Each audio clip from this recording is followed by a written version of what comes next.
অভিযোগ হচ্ছে আমার ভাইজি মামার বাড়ি থেকে বাড়ি আসছিল, রাস্তায় একটা অঘটন হয়, অ্যাক্সিডেন্ট হয়েছে, যে কোনো কারণে একটা চার চাকা গাড়ি সাইড থেকে মারে দিয়ে দাদা ওখান থেকে আমাকে ফোন করে, আমার বাড়ি গোয়ালদায়, দিয়ে আমাকে ফোন করেছে দাদা তো মেয়ের অ্যাক্সিডেন্ট হয়েছে। আমি তাড়াতাড়ি করে ওখান থেকে হসপিটালে আসলাম, এমার্জেন্সি নিয়ে গেলাম, ডাক্তার আসছে কি হয়েছে এরকম করে হাত গুটি দাঁড়িয়ে থাকলো, দাঁড়িয়ে থেকে লিখে দিচ্ছে। আমি বলছি আপনি লেখার আগে আমি পেশেন্টটাকে ভর্তি করি, সেটুকু ওরা অভিযোগ মানছে না, বলতে আগে লেখা হবে তারপরে। সাইড থেকে নিয়ে গেল, ওরা নিজে গ্যাস ম্যাস দিল, আবার ওপরে নিজে নার্সের কাছে যে আমাকে দাঁড়িয়ে থাকতে হচ্ছে, বলতে দাঁড়াও কাগজ হবে তারপরে কাজ হবে। ঠিক আছে, কাগজ করলো, যাই হোক হলো, কাগজ টাগজ করার ভর্তি করার পর ডাক্তার আসলো কিছুক্ষণ, লাবণী ঘোষকে, এই তো আমার ভাইজি। ডাক্তার আসে বলে কি হয়েছে, স্যার দেখেন না মাথায় একটু হাত দেন, মাথাটাই লেগেছে। ডাক্তার হাত না দিয়ে লিখে দিল, হ্যাঁ এই তো সিটি স্ক্যান করাতে হবে।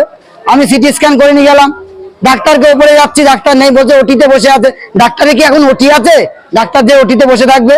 আর এখানকার যা চিকিৎসা ব্যবস্থা, সাধারণ মানুষের কোনো চিকিৎসা নেই। আমি ডাক্তারকে এও বললাম, স্যার আপনি একটা আমাকে আইসিইউর ব্যবস্থা করে দেন এমার্জেন্সি। বললো ওসব হবে না, আমাকে 3 ঘন্টা পেশেন্টে ফেলে আমাকে রেফার লিখুন। বলছে আপনি লিখে দেবেন তারপরে রেফার, কিসের রেফার? ঠিক আছে, এরকম ব্যাপার এখানকার। মানে কি এখানে যেভাবে চিকিৎসা হয়, সাধারণ মানুষের একটা নদিয়া জেলার জেলা হসপিটাল, সেই জেলা হসপিটালে এমন কোনো চিকিৎসাই হয় না। সে জেলা হসপিটাল, মানে সাধারণ মানুষের কোনো চিকিৎসাই হয় না এখানে। এই হচ্ছে ব্যাপার। মানে সুপার এখানকার যে ডাক্তার আজকে যদি আসে, কখন আর পেশেন্ট দেখবে তার কোনো ঠিক নেই। ঠিক আছে, আর নার্সদের বলতে গেলে ওরা উল্টি ধমক মারবে, তুমি কেন আসছো এখন, আমাদের ঠিক সময় হলে আমাদের লোক যাবে। হ্যাঁ, নার্সদের বদলে থাকে সাধারণ অন্য লোক, তারা যে চিকিৎসা করে পেশেন্টের। নার্সরা এখানে বসে থাকে নাকি? এটা চিকিৎসা ব্যবস্থা, এখানে চলে চিকিৎসা ব্যবস্থা, এই হচ্ছে। আর এখানে পয়সার চিকিৎসা ব্যবস্থা, এখানে অন্য কোন রকম সরকারি সংস্থা হতে পারে কোনো চিকিৎসা নেই এখানে। এই হচ্ছে ব্যাপার। দেখো আমার সামর্থ্য নেই, আমি সাধারণ লোক, আমি মুনিশ খেতে পারি, আমি কোথায় পাবো টাকা? আমায় কি টাকা দিয়ে রেখেছে? আমার বাবার তো কোটিপতি নয়, বা আমি না, আমি উকিল ব্যারিস্টার, আমি নার্সিংহোমে নিয়ে যাবো, কোথায় ইয়েতে নিয়ে যাবো, সব জায়গায় তো আমার ক্ষমতা নেই। আমি সাধারণ মানুষ, আমি তাই সরকারি দ্বারস্থ হই। যেহেতু আমার অর্থ নেই, তাহলে আমি সরকারি দ্বারস্থ হবো। তাহলে সরকার সেটা ডাক্তার রেখেছে এখানে, সরকার টাকা দিয়ে, তাহলে তারা তো চিকিৎসা করবে। হ্যাঁ, পরিস্থিতি পেশেন্টটাকে আমি বললাম এমার্জেন্সি দিয়ে, তাও দিল না।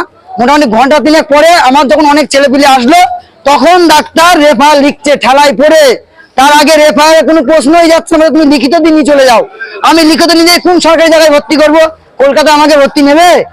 আমার লিখিততে আমাকে ভর্তি নেবে? ডাক্তার যদি রেফার না লিখে নেবে, কি নেবে না, তাহলে আমাকে বেসরকারি জায়গায় ডাক্তার যেতে বলছে। পেশেন্টটা মারা গেছে, পেশেন্টটা তাও প্রায় ঘন্টাখানিক হয়ে গেল মারা গেছে। তো আমরা, হ্যাঁ, লাবণী ঘোষ, বয়স ওই 3.5 বছর 7 মাস, 3 বছর 8 মাস 9 মাস, 4 বছরই ধরেন। বাড়ি গোয়ালদায়, ও মামার বাড়ির থেকে আসছিল, রাজীবপুর মামার বাড়ি, ওখান থেকে আসছিল। আমার নাম সুজয় ঘোষ, আমি ছোট কাকা। বিনা ট্রিটমেন্টে স্যার একটুখানি ডাক্তার দেখে চলে গেল, দিয়ে তারপর আধা ঘন্টা 3 ঘন্টা ছিল। তারপরে ডাক্তার একটা লিখেছিল, মানে ডাক্তার বলেছিল একটা দিতে হবে, একটা কি একটা ওষুধের নাম, সেইটা আমি বলার পরে যে এসে দিচ্ছে। কেন দেবে? ওদের ডেট চেঞ্জ আগে না পেশেন্ট আগে, আমি সেটা জানতে চাই। ডিউটি চেঞ্জ আগে না পেশেন্ট আগে? হ্যাঁ, আমরা অভিযোগ করেছি, আমাদের কোনো ক্যাশে নিচ্ছে না। সুপার এখানে কোনো দেখভাল করে কি আমার জানা নেই। সুপারের এখানে কোনো ইন্টারেস্ট নেই মনে হয়, ওরা কোনো দেখভাল করে না। এখানকার ডাক্তার আজকে আসলে কদিন পরে পেশেন্ট দেখবে তারও ঠিক নেই। আর ডাক্তারের সঙ্গে 2-3টি লেওড়া থাকে আর কি, বুঝতে পারলেন? ডাক্তারের সঙ্গে 2-3টে লোক ঢোকে, তারা হচ্ছে চিকিৎসা, তারা ডাক্তার। আর নার্সরা ডাক্তারের সঙ্গে কোনো রকম সহযোগিতার ব্যাপার না। নার্সদের কাছে গেলে মুখ যারা দাঁত যারা, কেন আসবো? আমি সরকারি জায়গায় এসেছি, আমি আমার সুবিধা নেবো না? আমার কি আমি কি এখানকার ভোটার নয়? আমার কি এখানে সেইটুকু আমার চাহিদা তো আছে, সেইটুকু জমি তো আমার আছে। আমি তো আমি অভিযোগ সব জায়গায় দিয়েছি। আমি এটা চাই দ্রুত সিএম এর কাছে পৌঁছাক, এখানে প্রশাসন ভোট বসিয়ে ডাক্তারদের প্রতি ওরা ট্রিটমেন্ট নিক। কেন ডাক্তাররা এই করে, কেন? আমি সেটাই জানতে চাই। এটাই হলো আমার মেন বক্তব্য। আমার গিছে আর একটা সাধারণ লোকের জন্য না যায়, সাধারণ গরিব মানুষের জন্য বাঁচে, এটাই আমি চাই। আমার গিছে আমার দিকে আমি ফিরে যাব না। আমাদের আইসি সাহেব বললো আমাদের আইসির কাছে একটা অভিযোগ দিতে, সুপারের কাছে একটা দিতে, আমরা দেবো। এবার দেখি ওরা কি ট্রিটমেন্ট নেয়, এবার ওর উপরে হবে ভিত্তি করে ওরা কি নিতে চাই। ওরা বলছে কালকে আমরা ভোট বসাবো, আমরা পোস্টমর্টম রিপোর্ট করবো।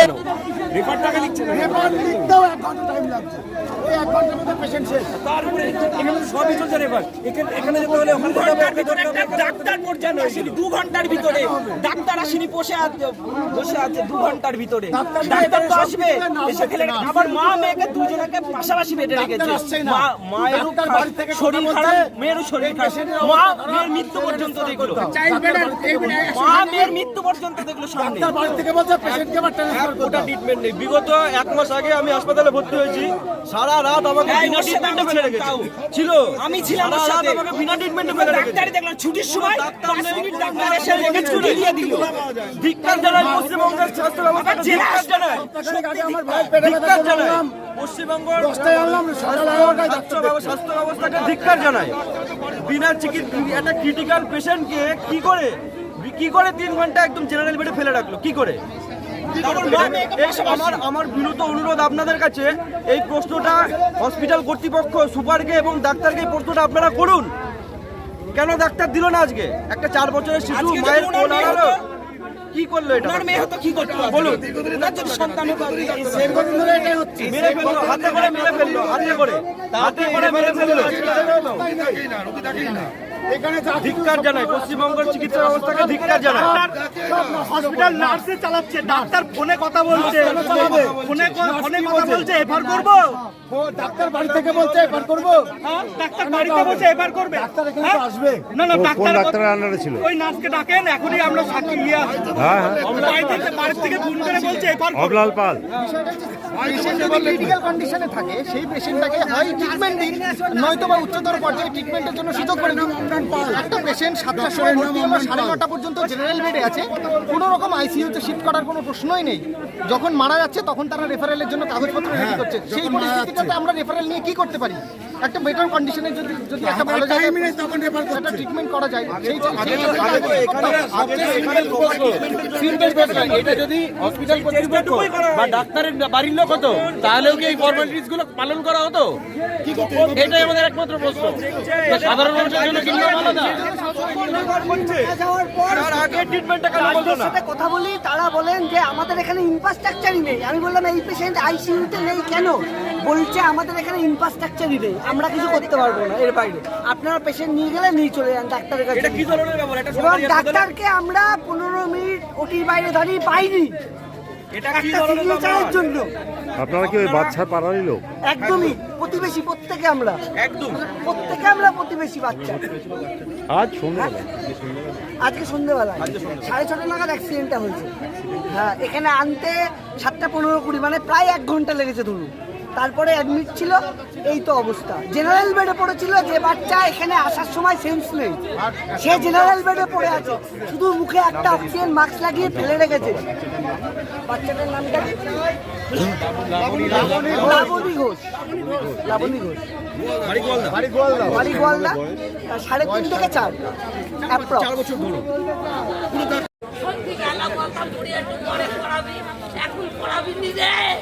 ও বাবা বাবা, ও বাবা, আমার মা কালকে স্কুলে থেকে খেচুড়ি এনে দিয়েছে। বললু ও দিদুন, আমি তোমার আলমারিতে থেকে চামচ বের করে দাও, আমি চামচ বের করে খেচুড়ি খাবো। বাবা বাবা, বললু কলা বেঁচে দাও, আমি কলা ভাজা দিয়ে খাবো। আমি বললাম শোনা বাবুর ভাজা দিতে চাই, কলা ভাজা তো খেতে দেয়।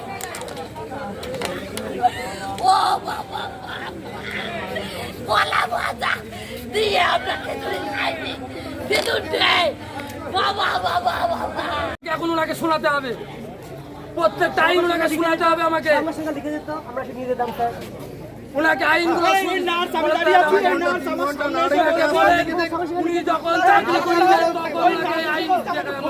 তখন আইনগুলো বলে আপনাদের যেমন যখন চাকরি জয়েন করেছেন আপনাদের যেমন পড়ানো হয়েছে আপনার ওনাদেরও সেরকম পড়া হয়েছে। আপনি ডাকবেন, আমরা বুঝে নিতাম যা হতো। রুলস গুলো আমি জানতে চাই, কোন রুলসে উনি চাকরিটা পেয়েছে।